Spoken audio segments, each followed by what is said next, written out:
Hello and welcome to this presentation on the Commonwealth War Graves Commission. My name is Megan Kelleher and I'm one of the public engagement coordinators for the Commonwealth War Graves Commission.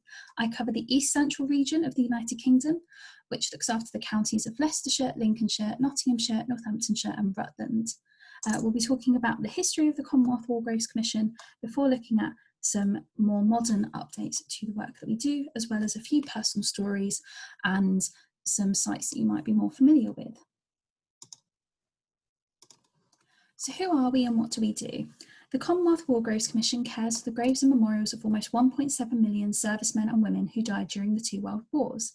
We do this in more than 23,000 locations in more than 150 countries and territories.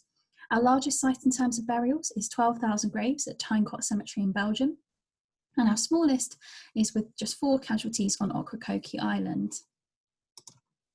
We have 6 member governments that look after our funding, and that is Australia, Canada, India, New Zealand, South Africa and the United Kingdom. And the way that we're funded by these 6 member governments is based on the number of known graves that particular nation has, which is what this pie chart shows. As you can see here, the United Kingdom contributes more than 3/4 of our funding. However, that's not to say the other nations sustain fewer losses. For example, if we look at the Indian contribution, many of the casualties from India are on memorials, because where possible, we try to adhere to different funerary rites of different religious beliefs, and so that is the case for many of the Indian casualties there. They would have been cremated in accordance with their different funerary rites. So the creation of the Imperial War Graves Commission. So the Imperial War Graves Commission was the brainchild of Sir Fabian Ware, and he was too old to serve at the outbreak of the First World War, so he joined a mobile ambulance unit and commanded it out in France. Very quickly realised that the losses that we were sustaining were quite high and people would want to know where their loved ones were buried, so he started recording where the graves were. In 1915, we came under the British Army as the Graves Registration Unit, and then in 1917, we received our Royal Charter with His Royal Highness the Prince of Wales as our President, and then Sir Fabian Ware as our Vice Chairman. And then in the 1960s, we changed our name to the Commonwealth War Graves Commission. So we have some principles of commemoration that are outlined in our Kenyon reports. So Frederick Kenyon at the time was in charge of the British Museum, and we asked him to go out to the former battlefields and give us an idea of how would be best to commemorate the fallen. And he made a 22-page document that's free to access on our website, but these are sort of the key points. They are that each of the dead should be commemorated by name, either on a headstone or a memorial. The headstones in the memorial should be permanent, and then the headstones and memorials should be uniform. And hopefully, if you've been to our sites, you will see a lot of this going on. So the task ahead at the end of the First World War is that we have over 1 million dead. Some are buried in large cemeteries near medical facilities, others are laid to rest in small comrade cemeteries, or simply buried where they fell on the battlefields. And sometimes it's impossible to bury their dead, and the remains of those casualties are scattered in the fields of the Western Front, the Mediterranean, the Far East and Africa. And so this is the ongoing work that we're doing. And so we have what we call a monumental task. Throughout the 1920s, over 2,400 cemeteries were constructed in France and Belgium alone. Work progresses in Italy, Egypt, Palestine, Macedonia, what was Mesopotamia and is now Iraq, and on the Gallipoli Peninsula. For example, for those of you who are fans of Testament of Youth by Vera Brittain, her brother is buried out in Italy. And Rudyard Kipling said of our work that it was the single biggest piece of work since the Pharaohs, and they only worked in their own country. Rudyard Kipling was our literary advisor, so a lot of the phrases that you may associate with our sites were chosen by him, and he had both a professional and a personal connection to the work that we were doing. He had his background as a key figure of the time, a very famous poet and author, and then his personal connection was that he lost his only son, John Kipling, in the First World War. John did not have a known grave until the last sort of 20 to 30 years or so, and up until relatively recently was commemorated on the Loss Memorial, having lost his life in the Battle of Loss of 1915. So Rudyard Kipling had a very personal connection to the work that we were doing. We do have a qualifying criteria that casualties need to adhere to in order to be entitled to a Commonwealth War grave. They need to have either served in the British Empire forces or recognised auxiliary organisations, or died as a result of having served in such organisations during our dates of responsibility. For the First World War, it's the 4th of August 1914 to the 31st of August 1921. And then the Second World War is the 3rd of September 1939 to the 31st of December 1947. You may recognise the start dates there as when Britain declares war, and then the end dates are slightly more complex. It's slightly more difficult to work out when a war officially ends, particularly when we're looking at other campaigns that we have in the sort of aftermath of the two world wars. And so we have chosen those dates to give that time period as well for casualties who are later dying of wounds sustained in earlier battles. So the first cemetery that I'd like to talk to you about is Tuincot Cemetery and Memorial in Belgium, which, as I mentioned previously, is our largest site in terms of burials. There are more than almost 12,000 graves in this site, and then the memorial behind, which you can't quite see in this image, contains over 35,000 names of British and New Zealander casualties. The site was designed by Sir Herbert Baker, and then the Cross of Sacrifice, the platform that it sits on, was designed by his assistant architect, Major John Reginald Truelove. Major John Reginald Truelove was a veteran of the First World War, having served with the London Regiment, and he wanted to highlight the fact that this site was on a former battlefield, and it was on one of the former German defensive lines. So the viewing platform is designed so that you can stand just where the steps end and the Cross of Sacrifice begins. You don't climb on the Cross of Sacrifice, and you look out onto the former battlefields and you can see Ypres in the distance, and that gives you an idea of roughly how far away Ypres is, and also how flat the ground is here. The memorial itself contains, as I mentioned, the names of British and New Zealander casualties. New Zealanders prefer to commemorate a memorial, put their names on a memorial at smaller sites near to where those casualties would have fallen.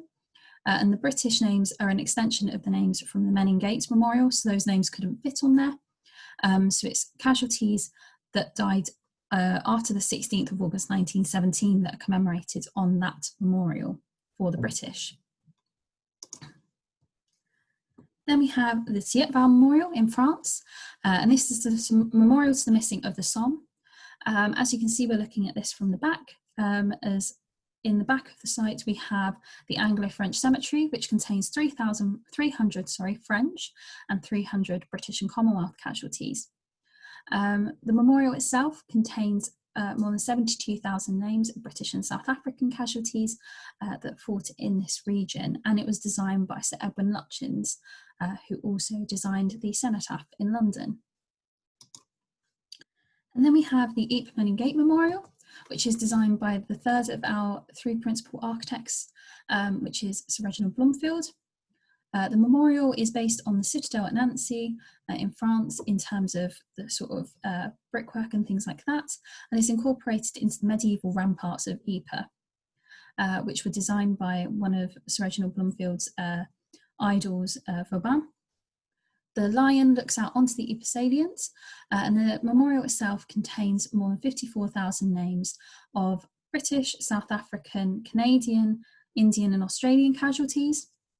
As I mentioned previously, New Zealanders like smaller memorials near to where their casualties fell, but there is a plaque inside that tells you where those memorials are in the Ypres sector from New Zealand. There are some New Zealanders commemorated on the memorial, but those are individuals who serve with other elements of the British Empire forces. Every night at 8 o'clock, the last post ceremony is held, which is held by the local fire service. The last post is played. The only time it wasn't played since 1928 was during the occupation in the Second World War. The memorial did sustain some damage in the Second World War, but much of this was done by the Allies trying to blow up the bridge to stop the enemy advancing and taking Ypres. And these were renovated in the post-war period with slightly darker stone to highlight the damage that was sustained. There wasn't an active campaign to damage our memorials in the Second World War. When this memorial was unveiled, it was unveiled by Field Marshal Plumer, and he recited a speech written for him by Sir Rudyard Kipling. And he said of this memorial that the casualties there were, "He is not missing, he is here." This was broadcast on radio, and there were around 1,000 people at the unveiling. And I think it's really interesting that those words were chosen, because it shows that in spite of casualties on this memorial having no known grave, they aren't missing from the memories of their loved ones, and they are here. So there are two key features that you will notice in our sites, the first of which is the Cross of Sacrifice. The Cross of Sacrifice was designed by Sir Reginald Blomfield, and it's designed to commemorate all faiths. That the majority of the site has Christian casualties there. It also shows that the site has more than 40 casualties, Commonwealth casualties there, and the Crusader sword is pointing down in an act of remembrance. And this site is in Plymouth in the United Kingdom. And then we have the Stone of Remembrance. This was designed by Sir Edwin Lutyens, and it's designed to commemorate all faiths and none. The quote on the side is a biblical quote that was chosen by Rudyard Kipling, which says, "Their name liveth forevermore," and that's from Ecclesiasticus. The Stone of Remembrance also shows that there are usually more than 1,000 burials in the site, and it has a design feature called entasis, whereby the stone is slightly curved as it's more pleasing to look at to the eye, and it's also useful to avoid water pooling at the top. So we've talked about the First World War. Our last memorial went up in 1938, which was the Villers-Bretonneux Memorial, and then 1939 happens. As a result of the Second World War, more than 500 new cemeteries and nearly 40 new memorials were built, and some First World War memorials were extended to include Second World War casualties, most notably the naval memorials at Portsmouth, Plymouth and Chatham. So I'm going to talk you through how to read a headstone now. Hopefully you may have seen some of these headstones before. Excuse me. So the point one is highlighting the fact of the regimental badge or a national emblem. So as you can see here, there are many different types of these. So from the left, if they are serving with the British or Indian forces, they will have a regimental badge, which is the badge that they would have served with, so their cap badge or their badge on their epaulets. If they serve with the Canadians, they will have a maple leaf as the national emblem on their headstone, which predates the maple leaf being on the Canadian flag. The Australians have the rising sun, the South Africans have the springbok, and the New Zealanders have a fern leaf. So then we have the details of the casualty. So usually we'll have as much information as possible that we have on that casualty on the headstone. Even if they are an unknown casualty, it might say an unknown soldier of this particular regiment, for example. But usually if it's a known casualty, it will have as much as a service number, rank, initials, last name, any gallantry medals that they win, the battalion that they serve with or regiment that they serve with, their date of death and their age of death. Normally in the centre you will have some form of religious emblem that the family would have told us which one would have been most suitable for them. However, the only time that this will be replaced by something is if the casualty is a recipient of the George Cross or the Victoria Cross, which is the case here for Captain Jeffreys, who's buried at Tynecott Cemetery and Memorial. Sometimes you may see headstones that do not have a religious emblem, and that can be for a variety of reasons. It might be that they're from an atheist family. It could be that their particular denomination of Christianity or other religious background doesn't believe in iconography. It can be a range of different reasons. And then a personal inscription was an additional cost for the family, and it had to be a certain number of characters, and we did have final say as to whether or not they were most suitable. We chose initially to allow families to contribute financially to this, because families were saying that they would like to put some sort of personalisation on these headstones.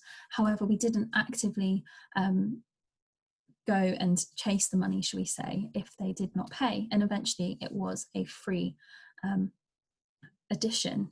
The personal inscriptions themselves can be in any language. So you may see Hebrew inscriptions, Slavic languages. You may also see, if you go to Polkapelle Cemetery in Belgium, a personal inscription that has musical notes on it. And one example of a slightly different headstone in terms of the fact that it doesn't have a religious emblem is Second Lieutenant Arthur Conway Young's headstone, which is at, again, Tynecott Cemetery and Memorial in Belgium. As you can see here, he doesn't have a religious emblem. That is in this case because he's from an Irish pacifist atheist family, a Republican family. And as you can see, his personal inscription is quite an interesting one. So it says, born at Kobe, Japan, 9th of October 1890, sacrifice to the fallacy that war can end war. This is quite a popular casualty to visit at Tynecott because of this interesting personal inscription. And as I mentioned, we did have a final say as to whether or not a personal inscription was particularly appropriate. In this case, it was potentially written by his uncle, but where possible, we tried to not veto personal inscriptions. There are some cases in our archives of personal inscriptions that we did veto, so if you are interested in that, do take a look. Then we have different types of memorials for casualties that are had a known grave and then that grave was later lost. So the first type is a Kipling memorial. So normally at the top of the headstone, it will say something like believed to be buried in this cemetery or known to be buried in this cemetery, then look like a standard commission headstone. And then if, unlike private marks, the family had opted not to put a personal inscription in, it would say a quote from Kipling, which is their glory shall not be blotted out. These casualties would have had a known grave, but due to continued fighting, the graves were lost. As they had a known grave, they wouldn't be put on a memorial. So what we normally do is put these at the edge of the nearby cemetery to where they fell and highlight the fact that there are no remains underneath that headstone. If there are 6 or more casualties, we often arrange these headstones into a horseshoe shape, and in the centre we have what's known as a Duhallow stone.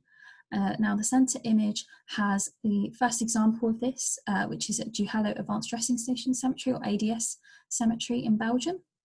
And the Duhallow stone is an obelisk that gives the context as to how the casualties' graves were lost. So for example, the image on the right is is the Duhallow stone at Tynecott Cemetery and Memorial, which talks about the fact that these soldiers were killed in action and buried at the time in 3 different cemeteries, and their graves were destroyed in later battles. And then at the bottom it says their glory shall not be blotted out. So these are also well worth a look at. We do look after Ministry of Defence headstones on a contractual basis. The only difference you may see in Ministry of Defence headstones versus commission headstones is that the shoulders of the headstone at the top, there are notches, so they're cut out to highlight the fact that these are from later situations and not the First and Second World Wars. We also have other nationalities, so from left to right we have Polish, what would have been Czechoslovakian, and then one example of a German headstone. With the Germans, we have a contractual basis with them, whereby if they have a casualty commemorated in one of our sites, we look after it, and the VDK, which is our German equivalent, pays us for the upkeep, and vice versa if there are British casualties buried in German cemeteries. The headstones would have been designed for each nation in conversation with their particular governments, and so you will see some different examples of these, particularly across the United Kingdom. And then we've got memorials. So memorials are laid out in the order of precedence. So it's basically the oldest regiments up to the newest or the youngest. So it will start off with the Royal Navy and Royal Marines, go through the older regiments of the British Army, and to the newer regiments, and then finish with the Royal Air Force. This particular panel is one of the panels at the Ypres and Gate Memorial, and this is a Canadian panel. So we have Princess Patricia's Canadian Light Infantry, and then we have the names of the dead from that particular regiment from highest to lowest rank, and then their last name and their initials. If they win the Victoria Cross, it goes before their last name. If they win any other gallantry medals, as in the case of Major Papineau, it goes after their name. Major Papineau is a relative of Justin Trudeau, just for reference. You may notice that we spell sergeant with a J. That's accurate, as at the time we try to be historically accurate with how we spell them, and the same with Welsh Fusiliers will be spelt with a C. If a casualty serves under a different name, as Lance Sergeant Frank Hayward does, who serves as Lance Sergeant Franks, we highlight the fact of their birth name and then the name that they serve as. Could be a number of different reasons why they serve under a different name, so it would need to look at an individual case-by-case situation as to why they chose not to serve under the name that they were born with. If a casualty is, there are two or more casualties serving with the same battalion, the same regiment, with the same rank, same last name and same initials, as it looks like there are a number of private G Woods in this particular regiment, possibly. We put their service number after their name to highlight that there was more than one casualty with that last name, that initial, serving at that rank in that regiment. And I thought I'd highlight a personal story that I find particularly interesting. Captain Henry John Innes Walker is not one of my relatives. I do have 4 relatives that I know of commemorated by the Commission, but Captain Walker is not one of them. He is a New Zealander by birth. He's born in Auckland, and then he attends a school near to him, and then wins his commission into the British Army and attends the Royal Military Academy Sandhurst. Whilst he's in the United Kingdom in the early part of the 1910s, he also serves, he also plays rugby for Blackheath Rugby Club, which is one of the oldest rugby clubs in open rugby clubs in Europe. And he's also a keen athlete. Then on the outbreak of the First World War, he serves with the Royal Warwickshire Regiment. And in April of 1915, he sadly loses his life in the Ypres area. Up until relatively recently, he had no known grave. So his name was on the Ypres Men and Gate Memorial. And then in 2015, his remains, in addition to 6 other unknown casualties, were found in Belgium. His was identified based on some artifacts that had his initials that were found on him. The way it works with identifying remains is that we look for key items that are found on that casualty from the time, so we don't do DNA testing. So in his case, he was found with items with his initials, and then potentially a uniform that highlighted he was a captain with the Royal Warwickshires. After that identification process, he and his unknown colleagues were laid to rest at New Irish Farm Cemetery in Belgium in 2018. The work that we do for identification is with the Ministry of Defence's Joint Compassionate Casualty Commission, so the JCCC, or committee rather, and they would have done that identification process. So why do I talk about him? So he, for a start, is a New Zealander that's commemorated on the Men and Gate Memorial, as he serves with a different part of the British Empire forces. His name, even though he is primarily commemorated at New Irish Farm Cemetery, his name will have not been removed from the Ypres Men and Gate Memorial until the panel itself is changed. But we highlight this on our website and say that he is commemorated at New Irish Farm Cemetery, and the memorial panel will be changed, and his name will have been omitted from the new panel when that time comes. But it's also interesting to me because my family is originally from the Birmingham area and Warwickshire area, My great-great-grandfather served with the Royal Warwickshire Regiment and sadly loses his life in May of 1915. And he is buried at the Ploudu farm, which is in the Plug Street area of Belgium. And he left behind a wife that was 7 months pregnant with their only child, who became my great-grandmother. And my great-grandmother had the middle name of Innes. And when we used to ask her as to why she had such an unusual middle name, she said that you were named after your dad's commanding officer. And that was sort of the end of the conversation. She was quite elderly when I met her. And so some time passed, and when I moved abroad to start my career with the Commonwealth War Graves Commission as a centenary intern, I got a message from my mum saying, could this be the Innes, with a picture of this individual?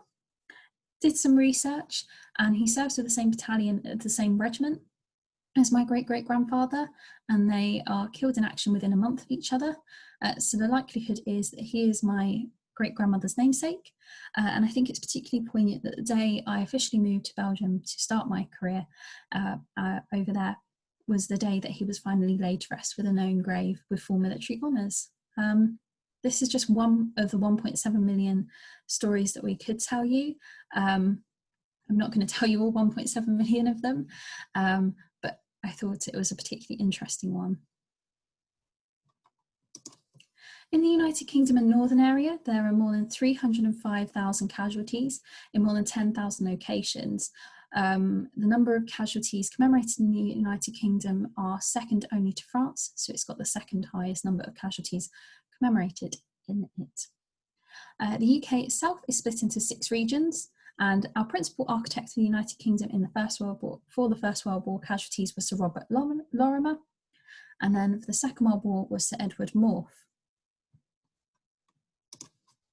There's a number of different reasons why the United Kingdom and Northern area has casualties commemorated in it. It could be that they died of sickness or disease in a military hospital after being repatriated back to the United Kingdom. It could be in training or other accidents whilst in service, or due to enemy action over the United Kingdom, so for example air raids, or they may have died whilst in the air or at sea and later washed ashore. If you want more information on this, we've recently launched a project called Our War Graves, Your History, so do check that out on our website. Okay. We also have a green sign project, whereby outside cemeteries with one or more casualties in the care of the Commonwealth War Graves Commission, we will put a green sign. This is an ongoing project that started at the beginning of the centenary period in 2014, and we're hoping to put them up outside every site, but this is with liaisons with various authorities, hence why it's an ongoing project. We are on social media, and our website is available on the screen there to look at more information about what we do. That brings us to the end of this presentation. Thank you very much for listening, and I hope that you enjoyed it.